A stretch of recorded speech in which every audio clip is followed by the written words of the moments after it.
في فكره جامده قوي ان احنا ممكن ناخد منه حاجه ونستفاد بيها ونكسب فلوس كتير قوي. مش فاهمه قصدك ايه؟ بص يا ستي، الانسان في العادي بيعرف يعيش بكليه واحده، وهو عنده كليتين. هيحصل حاجه لو خدنا منه كليه استفدنا بيها وكسبنا فلوس حلوه، وهو كده كده على المجتمع، يعني ملوش لازمه في الراحه في الجاي. انت بتتكلم بجد؟ انت فاهم بتقول ايه؟ اكيد فاهم بقول ايه، يعني احنا داخلين على جواز كمان يومين ومحتاجين فلوس قد كده، فشغل مخك معايا. لا طبعا مش موافقاك يا احمد. انت بتقول ايه؟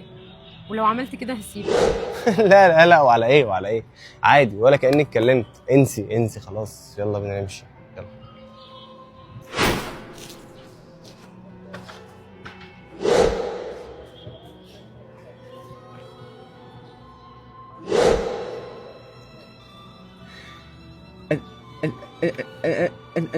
انت مين؟